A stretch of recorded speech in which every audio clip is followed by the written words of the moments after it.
What's up, man? So I got a 2014 Chrysler Town & Country. It's got a Camry on there, the backup. Then I got a 2009 Toyota Camry.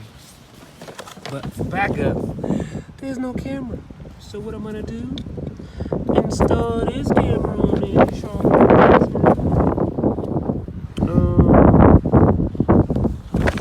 it's about to go down, baby. Let's get it cracking, man. We gotta run this wire. Guess where this wire gonna run through? Right here. I'm gonna have to take this off. First, we're gonna remove this cover in order to access the wires to the backup lights so that we can hook up our camera.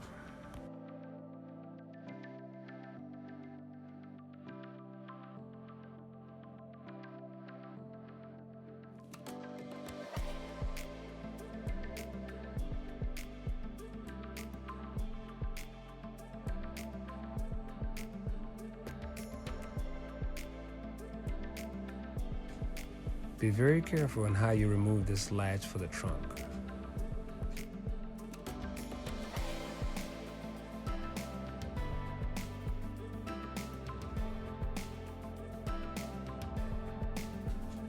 Once you have removed all the screws and the latch for the trunk, it'll be very easy to remove the emblem off.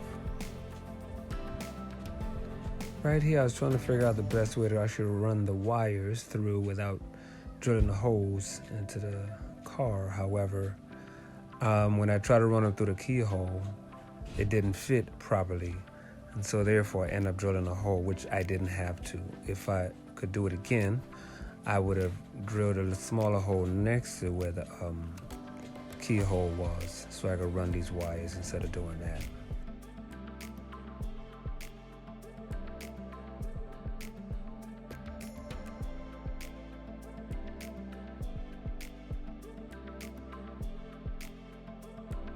Once I was able to run the wire through the hole, I decided to use some gutter guard to use it for weatherproofing where I drilled my hole at, and then replace the cover back on there for the emblem.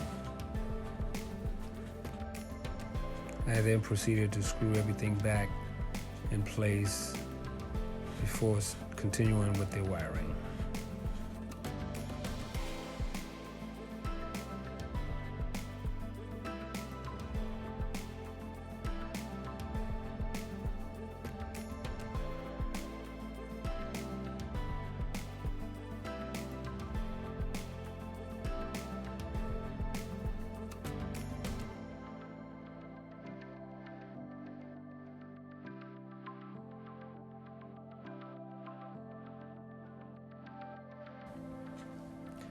And this is what the camera looks like without the decal that my wife had on her car.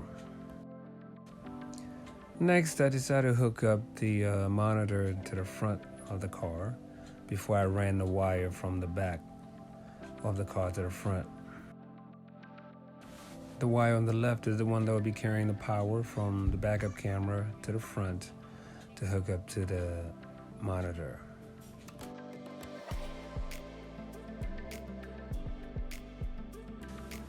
And here we decided to start tucking in the wire that's going to be going to the front with the rest of the other wires that are connected to the front of the car.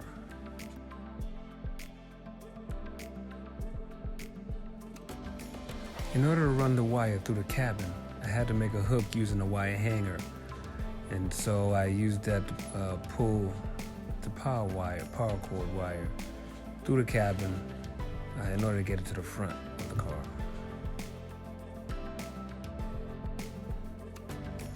Once I got the wire, I was able to tuck it through the side of the door panel and then run it down underneath the door panel all the way along the side of the driver's side of the car, using a screwdriver, of course, to push it underneath.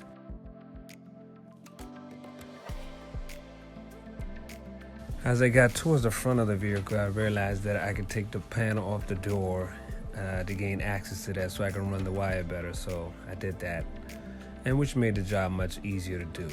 And then once I was able to get it and then ran the wire, I did that.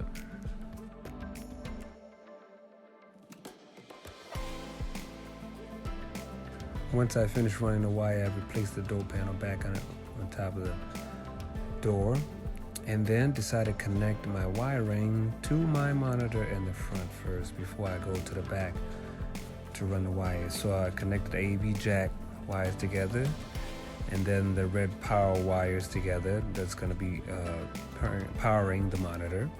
And I also grounded the black wire to a screw underneath there and then closed it up.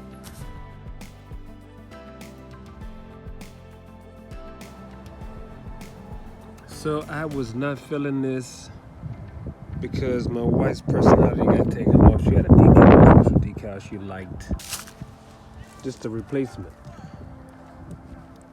So I'm gonna have to put a hole on here, ready to come through, and this is the decal that was on my wife's car from her alma mater, university that she went to.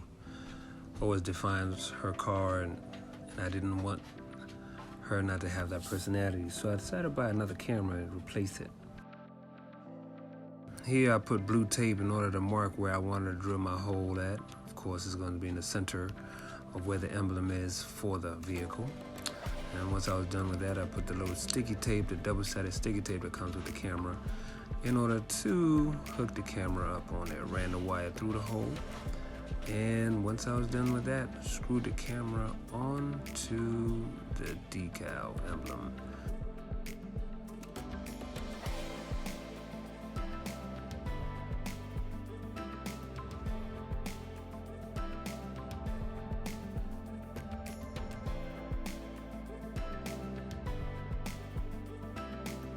Once I finished screwing the piece on, I decided to use some electric tape and taped it up, and then ran the wires through the hole that I created before. And before I close it down, I decided to use some more of that weatherproofing in order to make sure that no water runs or goes through that if it ever seeps through. And then I decided to screw everything back up together again like never before. You know how we do, Fox 5 real live.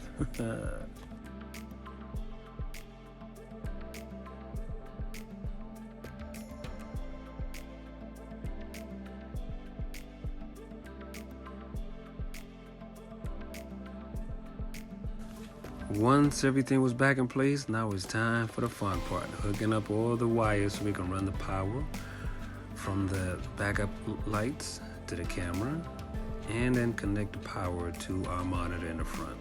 So here we're using some wire connectors and crimping them up. The two red lines connected, one carries power to the camera, the other one carries power to the monitor in the front. And then the second wire was for the grounding. Once we're done with that, we put the cover back on to hide all the wires in the back.